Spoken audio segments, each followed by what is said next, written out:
Hey, welcome to That One Time, the place for unforgettable moments and stories worth sharing. Funny, touching, surprising, just like life itself. Grab a seat, get comfortable, and let's dive in.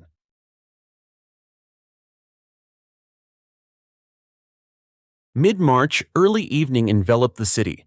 The sky was overcast with leaden clouds, sowing snow mixed with cold rain.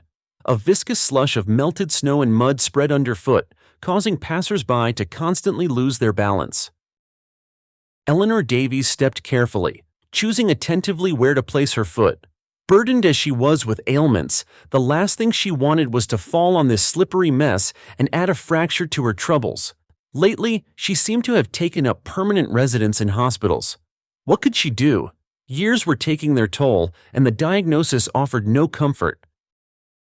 The elderly woman turned around at a familiar voice. Standing before her was a smiling young woman, tall, stately, with a mass of red hair. Eleanor Davies, of course, recognized her immediately, though perhaps her last name was different now, not Baker. Her former student.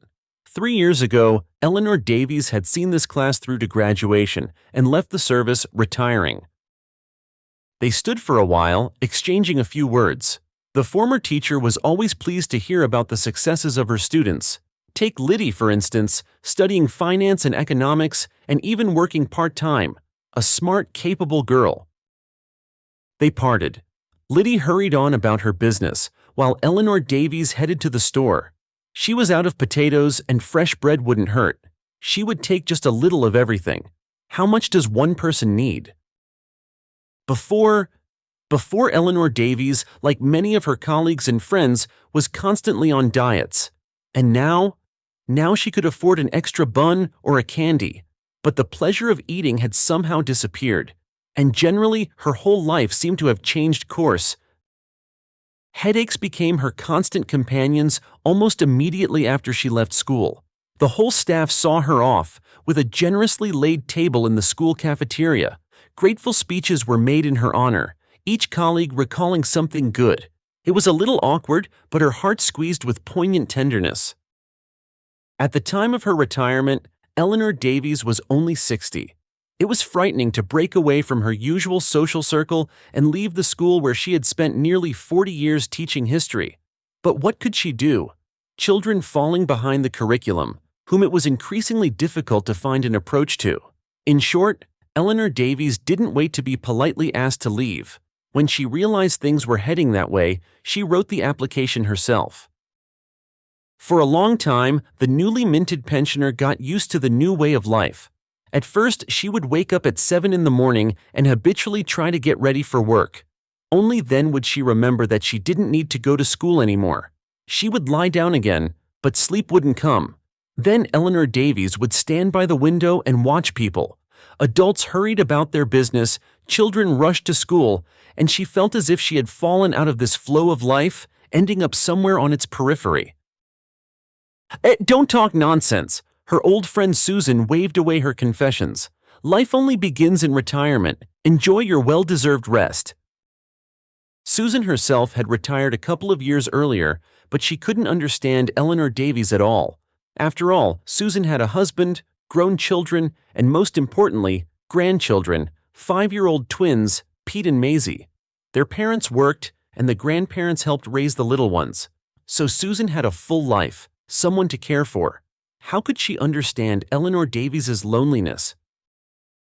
Things somehow didn't work out with Eleanor Davies's own children.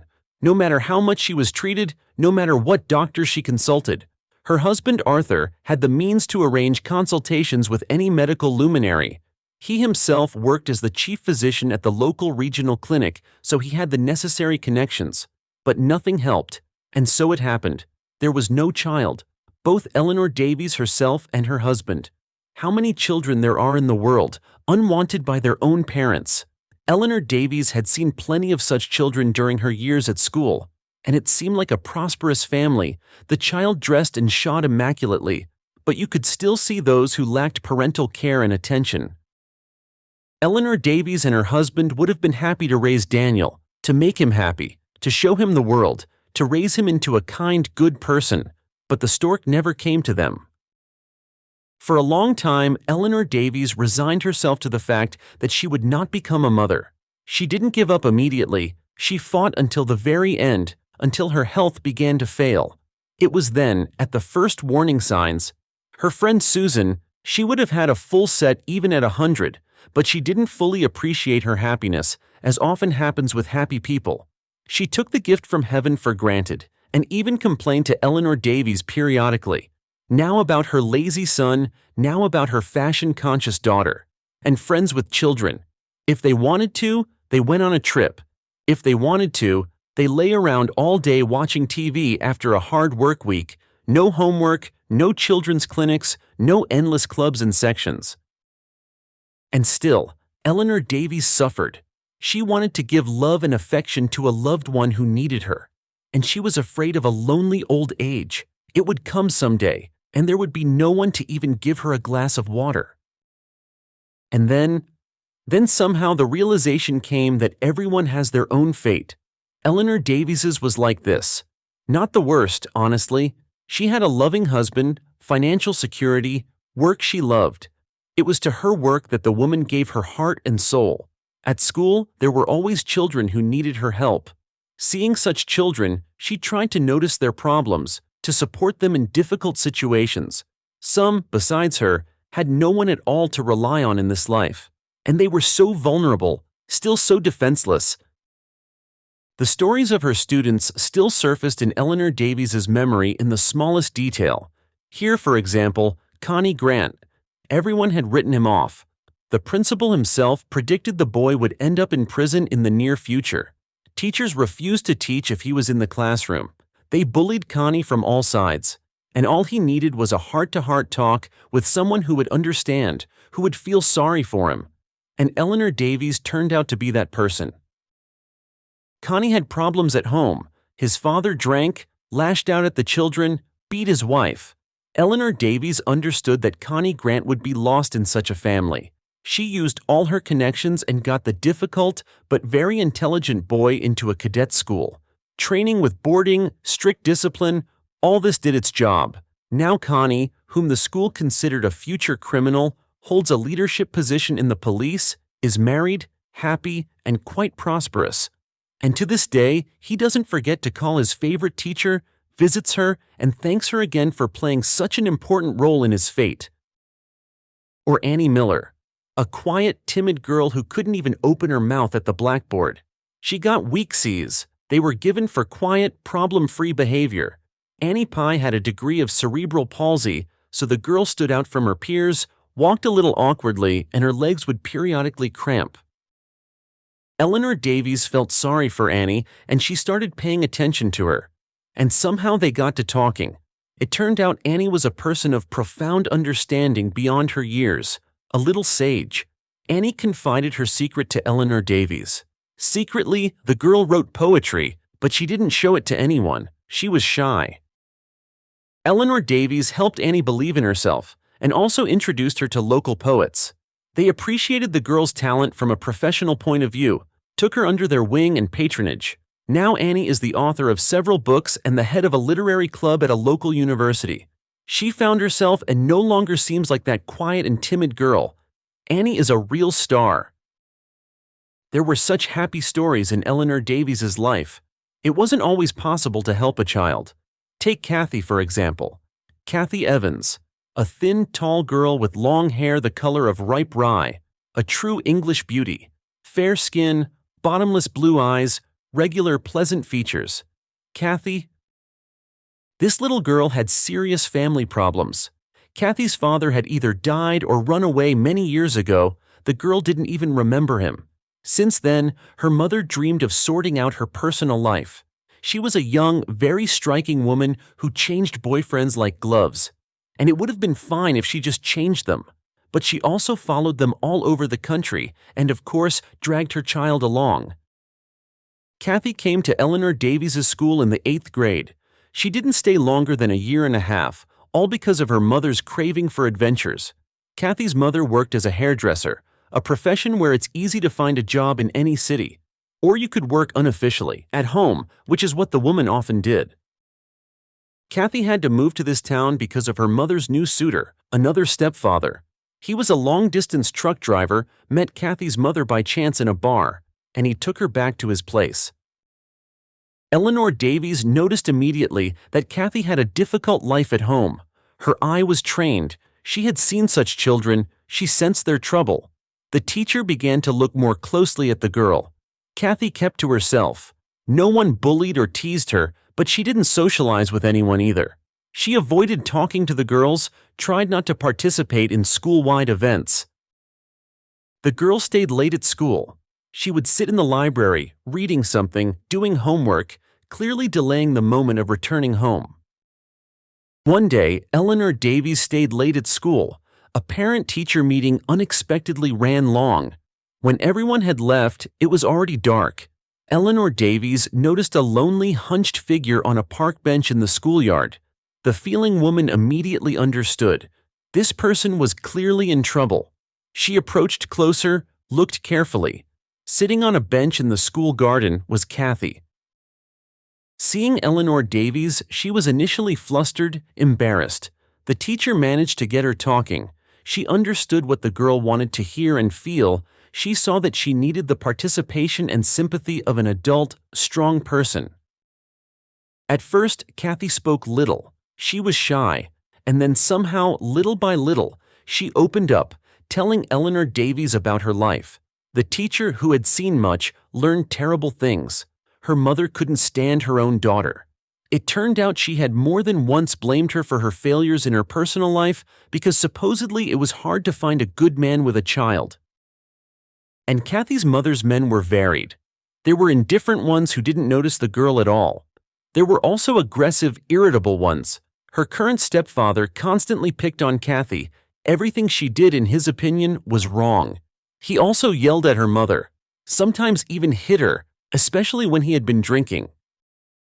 Eleanor Davies discovered a terrible thing. Kathy. She didn't want to go home. That's why she constantly stayed late in the library.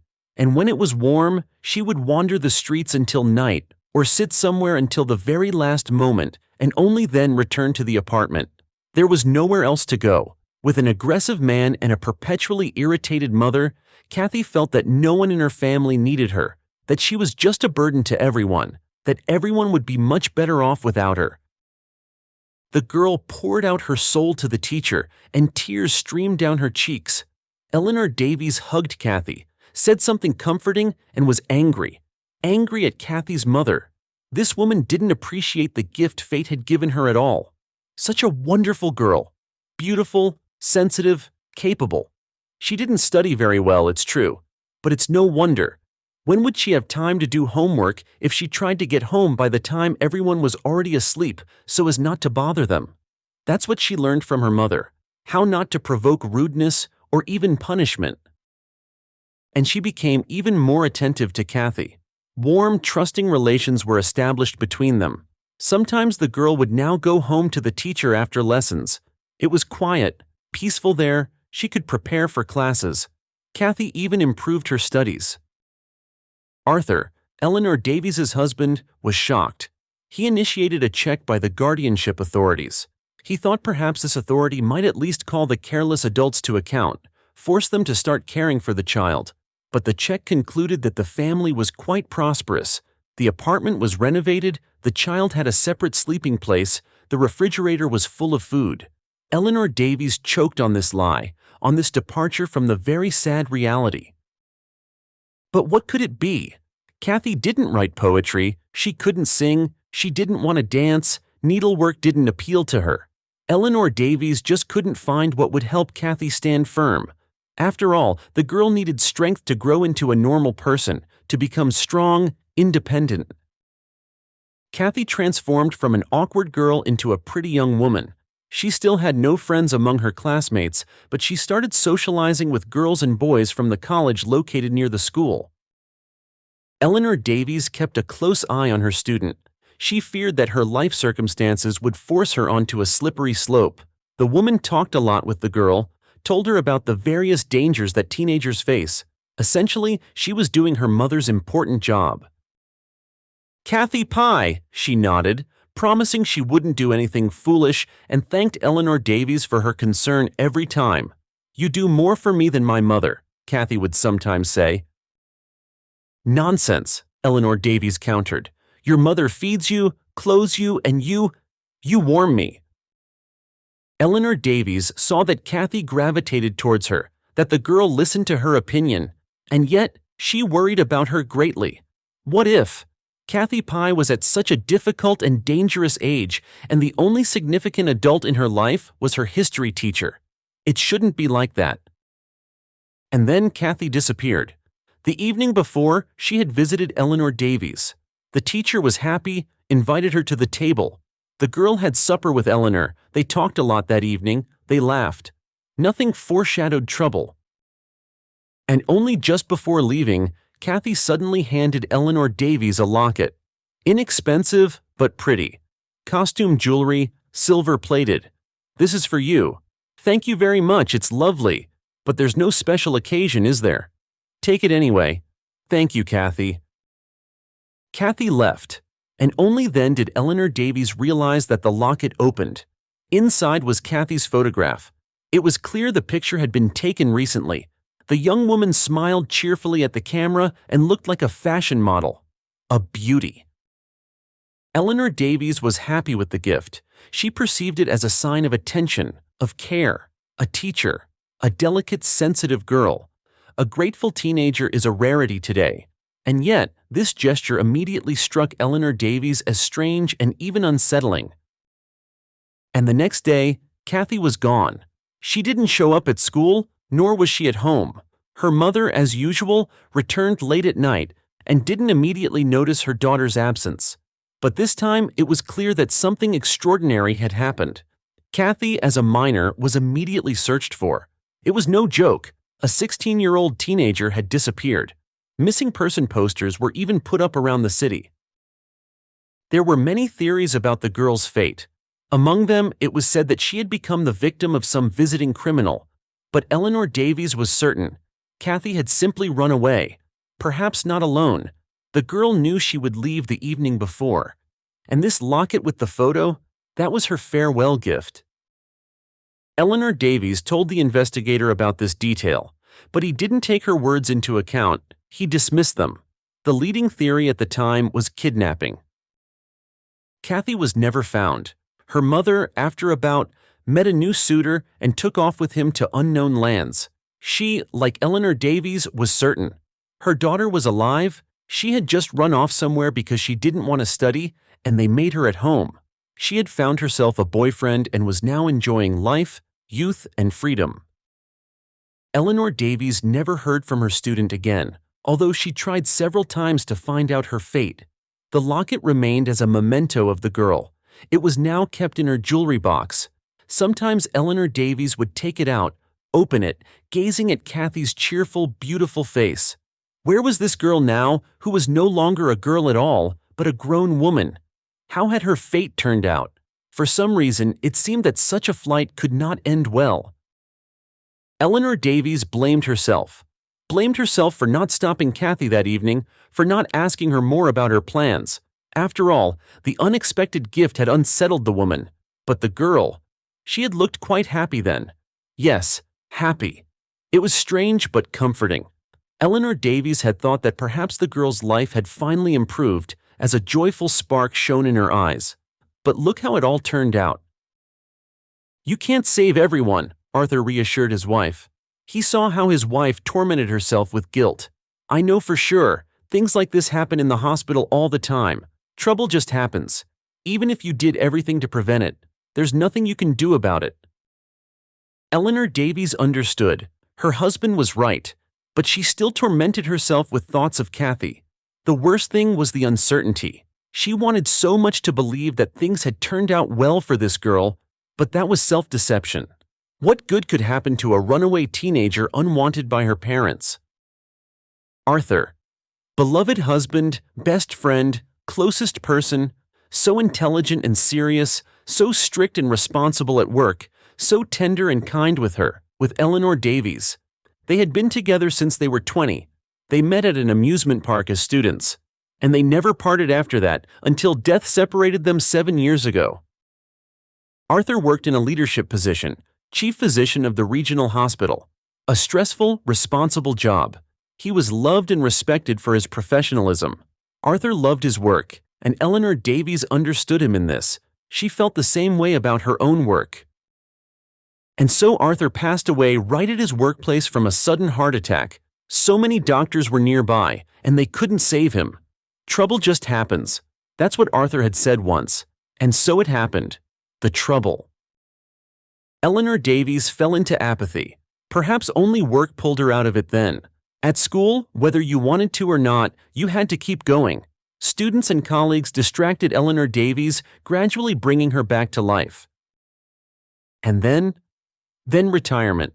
And Eleanor Davies felt completely alone and useless. She hadn't imagined this time like this. They would travel. They had the money for it. Eleanor Davies' husband had been serious and responsible and had long ago opened a savings account. Money was collected there for their happy old age. But Eleanor Davies' old age turned out not to be so happy. 2 years after retirement passed in a mode of adapting to a new life. No notebooks, no school bells, no answering at the blackboard, no meetings in the principal's office, no New Year's parties and fun school holidays.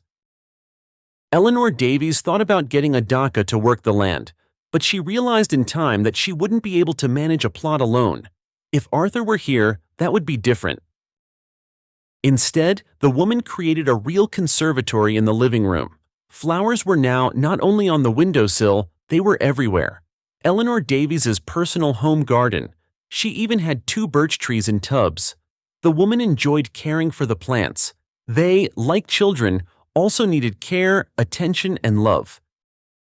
Eleanor Davies stopped to catch her breath. Such walks were difficult for her now. The insidious disease was making itself known. And what would happen next? After all, the doctors had made it clear. There are no miracles. Eleanor Davies' condition would only worsen. How difficult it was at such a moment not to have family and loved ones nearby. Eleanor Davies' head had sometimes ached before, so at first she didn't pay attention to the alarming symptoms. Her head would hurt, she'd take a pill, and everything would be fine again. Then dizziness and nausea were added, and the migraine was making itself known every day. Therefore, the elderly woman went to the hospital. She was prescribed all the necessary procedures, tests, ultrasound, MRI. The verdict of the attending physician sounded like a bolt from the blue.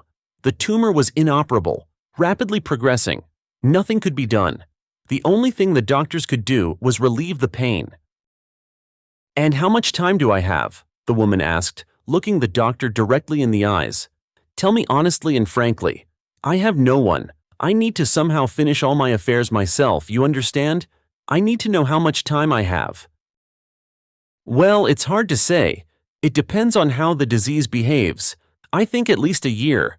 Maximum, well, in your case, no more than 2 years." A year. Only 2 summers, 2 New Years, 2 birthdays. That was in the best case. Only then did Eleanor Davies understand how much she, as it turned out, loved her life. Even such a life, childless, lonely. She became scared. Truly scared. At first she even had trouble falling asleep. She kept thinking about the approaching end. And so a year passed. The final months of Eleanor Davies' time on this earth began to flow. The woman had gotten used to the idea. It no longer frightened her so much. Eleanor Davies knew, when things got really bad, she would go to a hospice under the care of doctors. They would take care of her there. She just wanted that moment to come as late as possible, because Eleanor Davies had plants. Who would take care of them in her absence? And generally, recently the woman had particularly valued life. She admired the white clouds, was happy about the warm sun. Even in these gray, leaden clouds that now covered the sky, she saw some special beauty, restrained and cold. Eleanor Davies caught her breath and walked on. Her path led to the store. She chose the supermarket further from home specifically. To get there, she had to go through the park. The weather, of course, wasn't conducive to walks, and it was already difficult for Eleanor Davies to move around. But without this physical activity, her body might give up sooner than possible. The doctors recommended Eleanor Davies take daily walks, so she walked. Eleanor Davies chose such a time, rush hour. People returning from work walked past her at a brisk pace. Some still needed to run into the store, some into the kindergarten for their child. They all seemed to be living in a different time, hurrying, bustling. Eleanor Davies, however, could afford to walk at a leisurely pace and admire the surrounding landscapes. And yet, once, just like all this young people, she had hurried, run, rushed. And suddenly, Eleanor Davies's attention was drawn by a hunched figure on a park bench. The feeling woman immediately understood. This person was clearly in trouble. She approached closer, looked carefully. Sitting on the bench was a very young woman, dark-skinned, black-eyed. Her clothes were old, cheap. In her arms, she held a bundle. Such babies are usually discharged from the maternity hospital. She was rocking the bundle and crying. Yes, crying. Real tears flowed down her cheeks. No one noticed these tears. People rushed past about their business. They didn't even pay attention to the girl on the bench. And even if someone had glanced at her, they still wouldn't have seen the tears. The stranger with the baby in her arms sat half-turned, with her back to the main path of the park. Perhaps she didn't want to be seen in such a state. Eleanor Davies understood that now she definitely couldn't leave. The girl looked to be in her early 20s, and a baby in her arms. She couldn't just leave her in trouble. The elderly woman hesitated for a long time before speaking to the stranger. It felt awkward to bother people with questions. How might this girl perceive her attention? But Eleanor Davies saw no other way out for herself. "Hello," said the elderly woman, sitting down next to the girl on the bench. "Forgive my curiosity, but what has happened to you? Can I help you in any way?" The girl turned her tear-stained face towards Eleanor Davies. Surprise was in her burning black eyes. She clearly hadn't expected anyone to show sympathy. "Thank you," the girl replied politely, "but I doubt you can help me with anything. My situation is completely hopeless." "That's not true. There's always a way out. I'm telling you this from the height of my years. It's not true that there's no way out." The interlocutor, Eleanor Davies, smiled warmly. "It is, I would tell you, but the story is very long and not very pleasant. You're probably in a hurry?" "If there's one thing I have plenty of, it's free time," Eleanor Davies countered, "and I just love all sorts of life stories." "And what time is it now?" The girl suddenly perked up. "Almost 6. The kindergarten is open until 7, so I still have an hour. If you have time, then listen. Clara was born in a Roma camp. She and her mother were treated differently from others, dismissively. Clara was punished in completely different ways. The girl always got more. As she got older, she understood what was going on. Her mother was an outsider here. 70 years ago, a young woman, still almost a girl, ran away with her beloved to the camp. Clara's grandmother, her father's mother, adored her granddaughter despite everything. Clara was the only girl among the children of her grandmother's sons, long awaited. Finally, the elderly woman used to say, "The one to whom I can pass on my gift has been born." Her grandmother never hurt Clara. They often talked for a long time, walked together through the meadows and steppes where the camp was staying at the time. Her grandmother showed her granddaughter medicinal plants, told her about their power, and often held the girl's hand. During this time, Clara felt a warmth transferring from her grandmother to her. The Roma said that this was how old Val was passing her gift to the girl, little by little. Despite the priceless gift being received by an outsider. Yes, Clara was called an outsider in the camp, and this was despite the fact that she had lived among these people since birth. It goes without saying that the attitude towards the girl's mother was much cooler. Clara remembered her mother as a silent and indifferent to everything beautiful woman. Her father, having brought her low in the camp, quickly grew cold towards his beloved, and the pressure from the people also played a role. He had long since acquired a new wife, who bore him 3 sons one after another. And Clara and her mother lived with her grandmother. Val loved her granddaughter and spent a lot of time with her, but Clara's mother was kept more like a servant, a silent one. At least the old woman didn't pity her daughter-in-law. Clara always, for as long as she could remember, felt sorry for her mother. Even as a small child, she understood. Something had broken this beautiful, still very young woman. Some external circumstances had turned her into such a spineless, indifferent person. Her mother? Even her own daughter didn't concern her. She was always in some world of her own, like an enchanted princess. She carried out her grandmother's instructions like a robot, mechanically. She spoke little, only when necessary, and never hugged Clara. And she wanted so much to feel her mother's embrace, to see tenderness and love in her eyes, or at least some interest. Her grandmother didn't love her mother, but that feeling wasn't the main one. Val gave her shelter, food, clothes, and her grandmother tried to cure her mother, to bring her back to a full life. Clara saw this with her own eyes. Val gave the young woman drinks made from some concoctions, read incomprehensible spells over her. The girl hoped so much that it would work, but her mother remained the same, cold, impassive, indifferent. "I don't have the strength to deal with this," her grandmother would sometimes lament. Sorrow, longing, sits deep in her soul. No one has ever loved her. That's terrible, you understand? It cripples the soul. That's why your mother couldn't bear it. "But I love her," Clara exclaimed. "That's what gives hope. Perhaps not all is lost yet. And also, your grandmother sees your gift, a little more, and when it fully passes to Clara, it will blossom with new strength. You will be stronger than me," the old woman smiled, stroking her granddaughter's hair. All these Roma who don't accept you now, will fawn over you.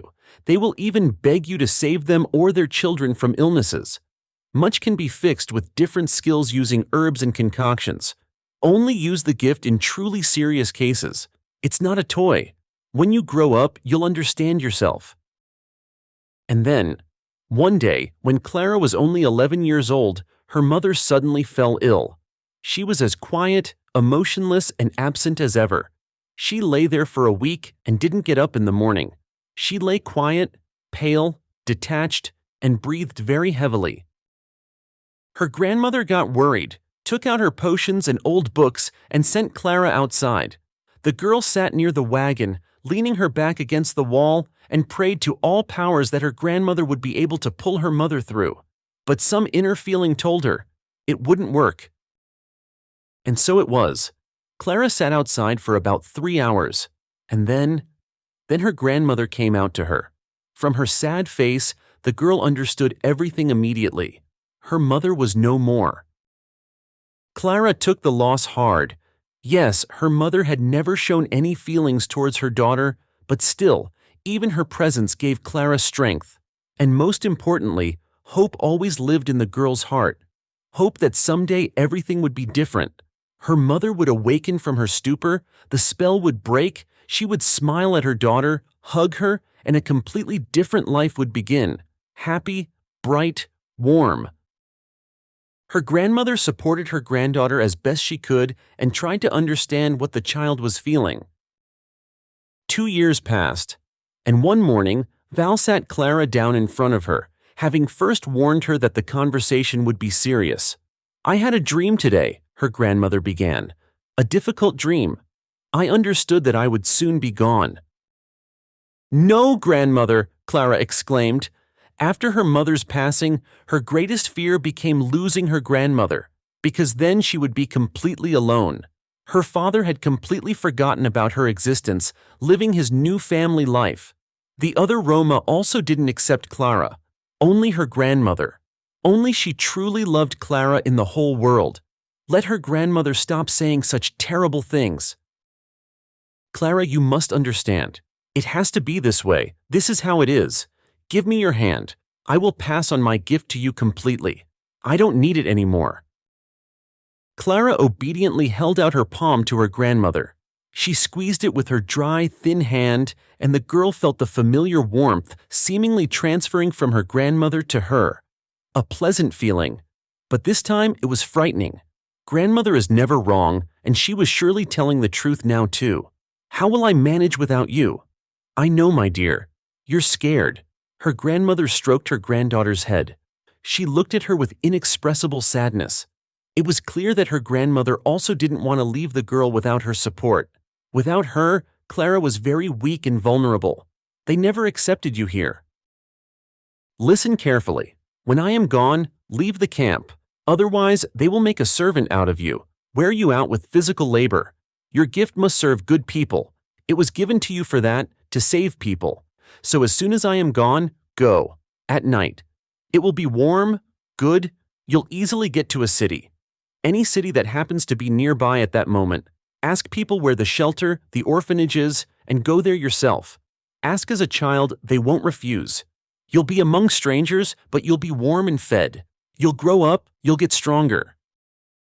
Clara watched her grandmother closely, looking for signs of illness. But she looked as usual, cheerful, lively, quick.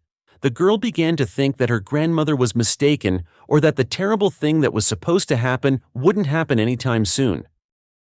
But one morning, her grandmother didn't get up as she always did from her bed. Clara, already knowing what was wrong, slowly approached her loved one and made sure that her grandmother was no longer here, but somewhere very, very far away. Only her body remained here. The girl cried loudly. She cried for a long time, shuddering convulsively and twitching her shoulders. But after that, she felt a little better. Then Clara sat down right on the floor near her grandmother's bed and thought hard, "Grandmother is gone, I must leave. And it's better to do it right now, before any of the adults find out and stop her." Clara understood. They didn't love her here because she was an outsider. Some were even hostile towards her. Only her grandmother, who had great authority in the camp, held people back. She helped the Roma get rid of toothaches, calmed migraines. Because of this, they tolerated her granddaughter. And now Clara had no protector. So it was time to follow her grandmother's advice, to run away from the camp wherever her eyes led her. Clara knew. The city was not far. They had driven past a nice, cozy little town the evening before. Clara had admired its lights, the towers and tall buildings visible in the distance. Not a metropolis, but not a tiny town either. There was definitely an orphanage there, more than one, so that's where Clara needed to go. The girl quickly packed her few belongings into a backpack and, unnoticed by anyone, left the camp. She walked for a long time along the country road among wide fields, trudging towards the city. The unknown both frightened and captivated her. Tears streamed down the girl's cheeks from the abundance of emotions. She didn't even wipe them. No one could see anyway. To herself, Clara seemed tiny, insignificant, weak. But the girl knew, somewhere inside her sat a powerful gift. It wouldn't let her be lost, it would help her in a difficult situation. Finally, the girl reached the city, asked people for directions to the orphanage, found the institution, opened the door, and asked to be taken to the director. A strict lady in glasses listened attentively to the girl's story. It was a pre-prepared story, which, however, contained a grain of truth. Clara said that she was born and raised in a camp. She didn't specify that she was only half Roma. And then her parents died. The Roma turned the girl into a servant. Another adult widower threatened to marry her. In short, Clara ran away from such a difficult life. She chose her own path, a different one. She no longer wanted to live in the camp, but dreamed of studying, getting a profession. It was difficult, but somehow Clara was registered. They made her the necessary documents. The girl took a long time to get used to her new life. Everything was different here. It was confusing. High beds instead of sleeping mats, clean, ironed bedding, different clothes, different food, a strict daily routine, studying.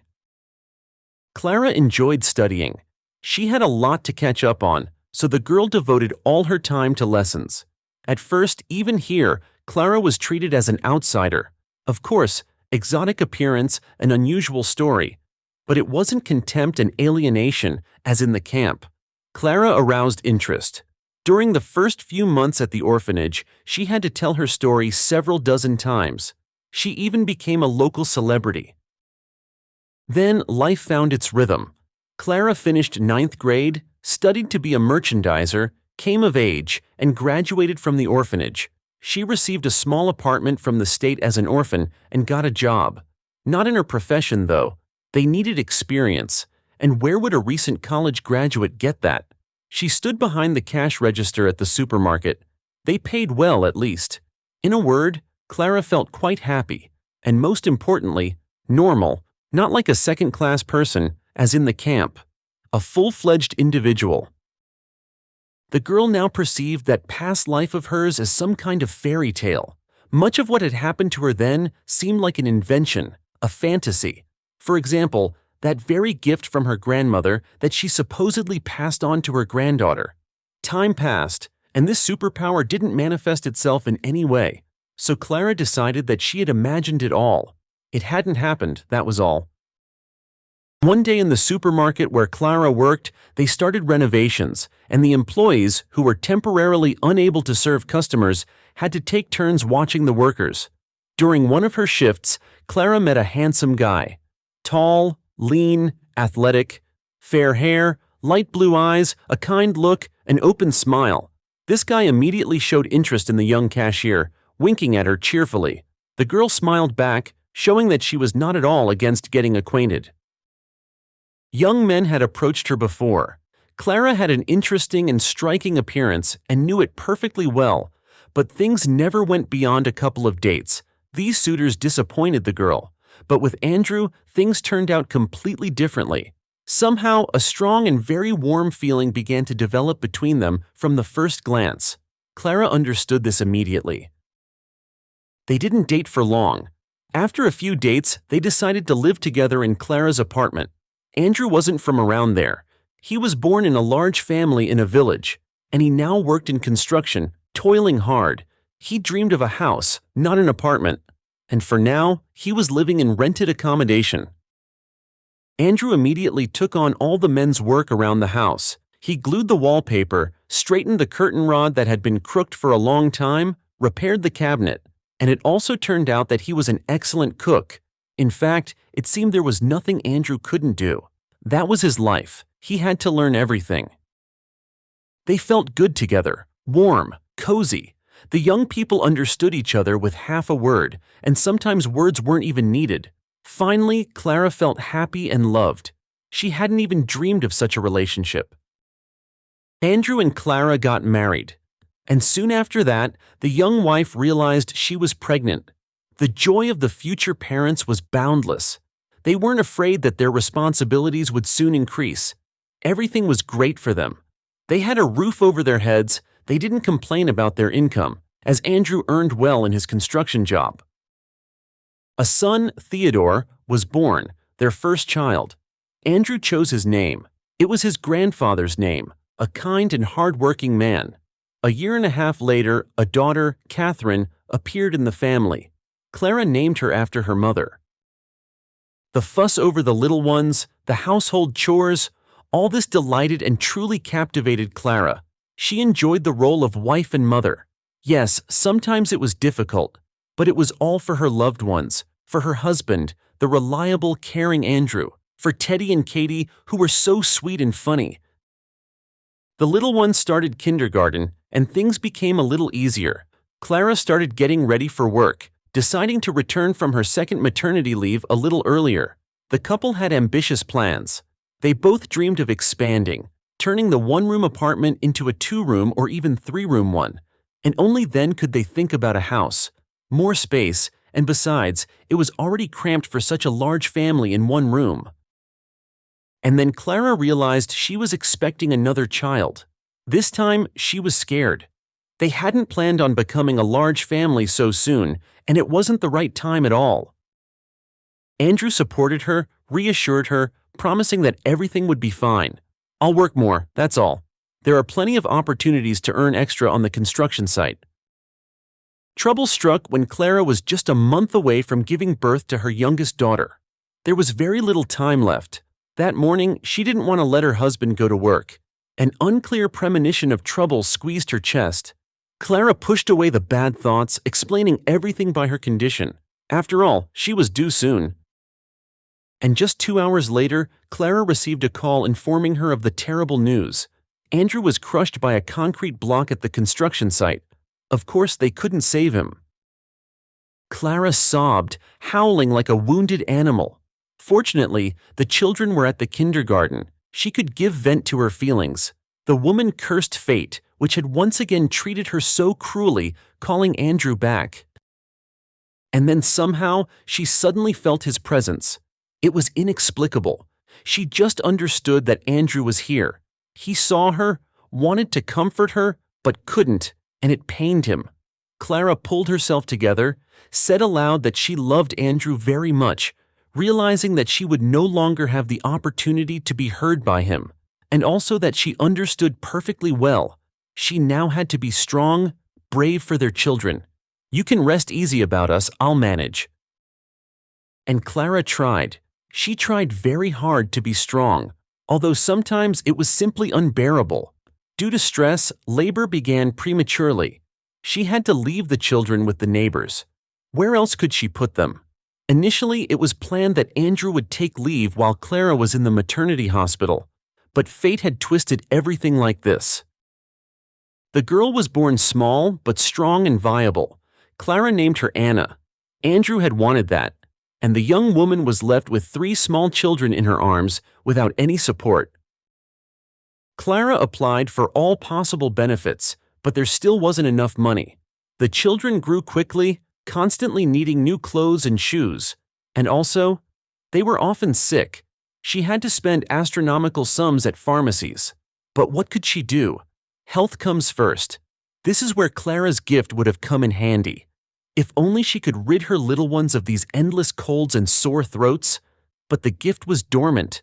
Perhaps there was no gift at all. Money was very scarce, and Clara took a step that later seemed a fatal mistake. She took out a loan. The money, so necessary for the family, was in her hands instantly. Clara bought groceries, medicine, updated the children's wardrobe, but she had to repay the amount with high interest. At first, Clara paid the debt regularly, and then the children got sick again. She had to pay a fortune for treatment, and Clara missed a payment. As a result, she was put on the meter. The debt began to grow at a furious pace. It was a common scheme. Clara wasn't the only one who fell for it. In short, collectors started harassing the young woman. Clara couldn't go to work. Annie Pie was still too young. She couldn't even leave her for a couple of hours to clean the stairwell, for example. In short, Clara lost her apartment. It was taken for debts, as the woman had taken the loan against the property. Clara grabbed her head. Where could she go with 3 little ones? What had she done? Neighbors advised her to register at a special shelter. She could live there for about 3 months. They give people time to find a job, to get settled in life somehow. But what was Clara to do? Who would hire a woman with 3 children in her arms, one of whom was an infant? And how could she work if Annie couldn't be left with anyone, and the older ones were often sick and couldn't attend kindergarten? Well, that's my whole story. A week later, of course, I couldn't find either a job or an apartment. How could I? I have Annie Pie. Where would I put her? And what now? Gasped the former teacher. Clara's story was simply incredible, in places even resembling a fairy tale. But this wasn't a movie. This was real life, and the young woman with 3 little ones truly had nowhere to go. How terrible. They'll be taken to a shelter. They'll grow up in state institutions like I did, only with a living mother who is so worthless she can't provide them with normal living conditions. Saying this, Clara started crying again, quietly, unnoticed. But Eleanor Davies, of course, saw everything and understood perfectly well the desperate situation the young woman was in. "Here's what," the old woman said decisively. "Move in with me." It was a strange, risky offer, inviting an unfamiliar family into her home. Eleanor Davies knew that her neighbors and acquaintances would disapprove, but she didn't care. Clara and her children needed help. If she didn't reach out now, the little ones would go to a shelter and their mother straight onto the street. 4 broken lives. Eleanor Davies had nothing. She was living out her days. And Eleanor Davies would do it, even if it was at her own risk. What did it matter now? Clara couldn't believe her ears at first. "And your relatives? Won't they be against it?" "No, I don't have anyone." Eleanor Davies placed a hand on Clara's shoulder. "Let's go to the kindergarten for your little ones. Then we'll stop by the store. We need to buy something for dinner." After all, I have guests now." Eleanor Davies rejoiced more and more each day at that chance meeting with the young woman in the park. Clara turned out to be a very pleasant and kind person, hardworking, grateful, sensitive. And her children. Eleanor Davies's heart melted with tenderness when she watched them. Serious, thoughtful Theodore, chatterbox Katie, plump, bright Annie Pie. Eleanor Davies baked them pancakes and pies, feeling like a grandmother. The feeling was so pleasant, words couldn't describe it. Eleanor Davies and Clara often had heartfelt conversations. They both needed this warmth, care, attention, the absence of the feeling of total loneliness and uselessness, complete strangers in just a few weeks, so she had to tell Clara about her diagnosis. "If only I had that gift," she shook her head bitterly. Time passed. Eleanor Davies's condition worsened. It was natural, and the doctors had warned her immediately. That's how it happens. It was time to move to the hospice under the care of the doctors. Clara saw Eleanor Davies off with tears in her eyes, all in the ambulance, although the elderly woman tried to dissuade her from this troublesome step. After all, she would then have to return home with tiny Annie Pie in her arms. Eleanor Davies had taken care of Clara beforehand, signing the apartment over to her. The neighbors, of course, gossiped, "She'll kill you," instead of getting her hands on the apartment quickly. "She'll poison you or think of something else." But Eleanor Davies was confident in Clara. You couldn't fake that. The elderly woman understood people well. Clara was truly attached to her and was very afraid of losing her. Clara herself had said this many times and even cried, "What is happening? Why do all my loved ones leave? Why am I always left alone in the end?" Clara, upon learning of Eleanor Davies's terrible diagnosis, broke down and sobbed quite sincerely. Eleanor Davies comforted her, promising that everything would be fine. Clara later apologized to her for her weakness. It was quiet, peaceful, and cozy in the hospice. Friendly doctors, high doses of medication to relieve pain and attacks. Eleanor Davies spent her time half asleep. Her head was light, her soul was calm. Clara visited her often, placed her palm on her forehead, looked attentively, directly into her eyes. After she left, Eleanor Davies felt better, more cheerful. Somehow she gained strength, probably from the feeling that she was needed by someone, that someone worried about her, cared for her. Several weeks passed. To her surprise, Eleanor Davies felt better.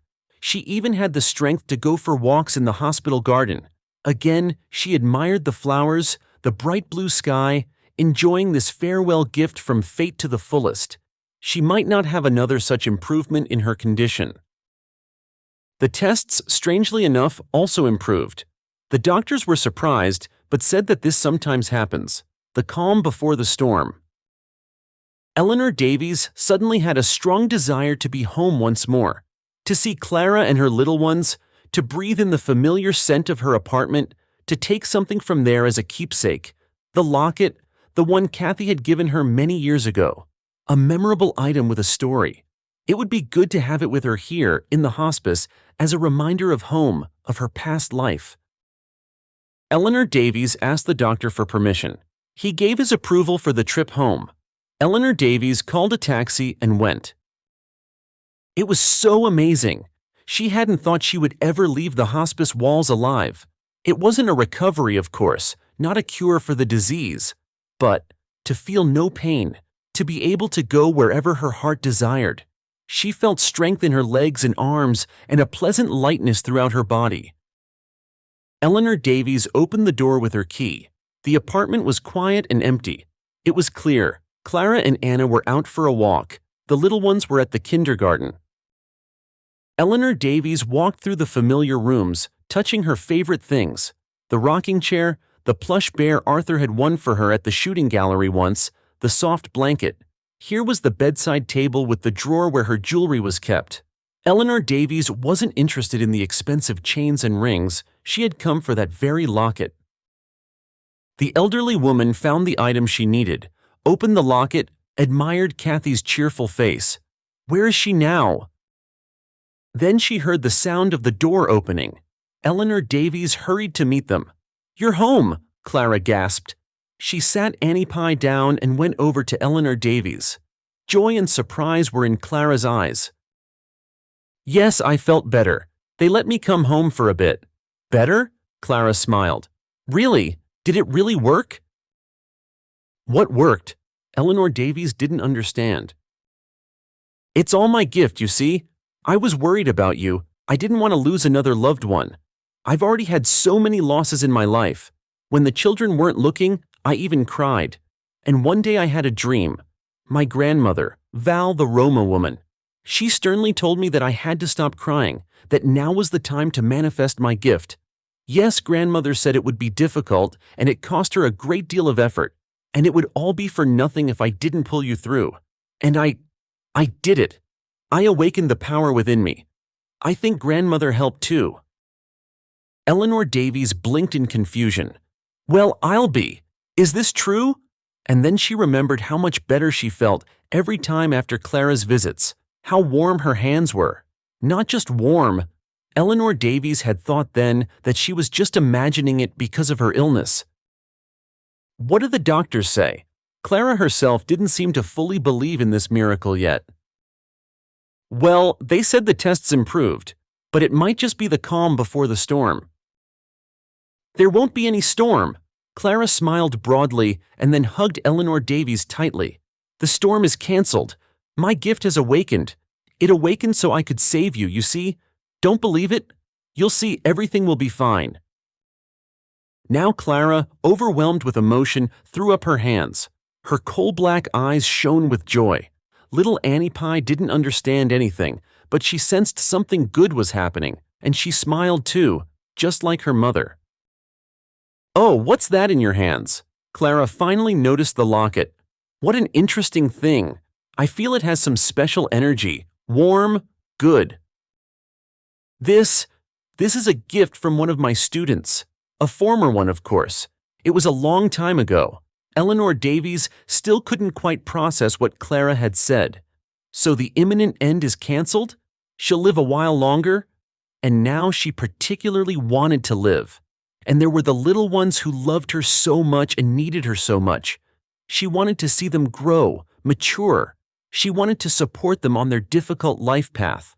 Life is so difficult, people need help, support, understanding, love. Meanwhile, Clara turned the locket over in her hands. Something about it really caught her attention. Finally, she pried open the lid with her fingernail. A surprised gasp sounded. Clara covered her mouth with her hand. "It's my mother," the woman finally said, pointing at Kathy's photo. "She's younger here, but it's definitely her. I recognized her." "It can't be."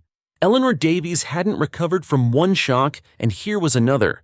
"It just doesn't happen like that." "It does happen, apparently. It's definitely my mother. Her eyes, her lips, her nose. I remember her face in the smallest detail. What was your mother's name?" "Kathy. I named my eldest daughter after her." "Of course. How did I not guess right away? And my student was also named Kathy. She disappeared when she was a teenager. I didn't help her. I didn't understand in time. She ran away to a Roma camp with a Roma man, and then she gave birth to me. Unbelievable. I couldn't help Kathy, but I helped her daughter. And you, in turn, saved me." All this still needed to be processed, but at that very moment, Eleanor Davies somehow became completely certain that the disease had receded and that she now had a life.